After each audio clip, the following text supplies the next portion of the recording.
Bharat England మధ్య జరిగిన మొదటి టెస్ట్ మ్యాచ్లో భారత్ జట్టు ఓటమి పాలైన విషయం తెలిసిందే. మొదటి రోజు భారత్ జట్టు టాస్ ఓడిపోయినా ఇంగ్లాండ్ జట్టుపై ఆధిపత్యాన్ని కొనసాగించింది. మొత్తం 2.5 రోజుల పాటు ఏకఛత్రాధిపత్యం కొనసాగించిన భారత్ జట్టు మూడో రోజు మొదటి సెషన్ పూర్తి కాగానే పట్టు వదిలేసింది.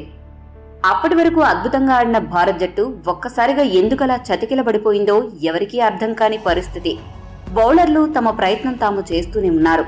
అయినప్పటికీ పోప్తో పాటు కింది వరుస బ్యాట్స్మెన్ కూడా అదే పనిగా పరుగులు సాధిస్తూనే ఉన్నారు. ఇదే విషయమై భారత మాజీ క్రికెటర్ దినేష్ కార్తీక్ ఒక స్పష్టత ఇచ్చాడు. అదేవిధంగా రోహిత్ శర్మకు తర్వాత మ్యాచ్లో కూడా ఇటువంటి పరిస్థితి ఎదురైతే ఎట్లా అధిగమించాలి అన్న దానిపై తనదైన సలహా కూడా ఇచ్చాడు. దినేష్ కార్తీక్ మాట్లాడుతూ, మూడో రోజు రెండో సెషన్ నుంచే భారత్ జట్టు మ్యాచ్లో వెనుకబడిపోయింది. వోలీపోప్తో కలిసి లోయర్ ఆర్డర్ బ్యాట్స్మెన్ గా స్వేచ్ఛగా పరుగులు సాధించడం మొదలుపెట్టారు. అలాంటి సమయంలో కూడా రోహిత్ శర్మ బౌలర్లపైనే నమ్మకముంచి వారికే ఫీల్డింగ్ సెట్ చేసే అవకాశం ఇచ్చాడు. దీంతో బౌలర్లు అటాకింగ్ పొజిషన్లో కాకుండా మిగతా చోట్ల ఫీల్డింగ్ సెట్ చేసుకుంటూ పోయారు.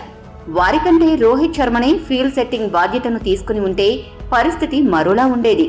రోహిత్ శర్మకు ఎక్కడ ఫీల్డర్లను అమర్చాలి అన్న దానిపైన స్పష్టమైన మెరుగైన అవగాహన ఉంటుంది. ఈసారి మాత్రం అటువంటి పరిస్థితి ఎదురైతే బౌలర్లపై నమ్మకం ఉంచకుండా తనపై తాను నమ్మకముంచి ఫీల్డింగ్ సెట్ చేస్తే మంచిది అని పేర్కొన్నాడు. మరి దినేష్ కార్తీక్ సలహాను రోహిత్ శర్మ రెండో టెస్ట్లో ఏ మేరకు పాటిస్తాడో చూడాలి.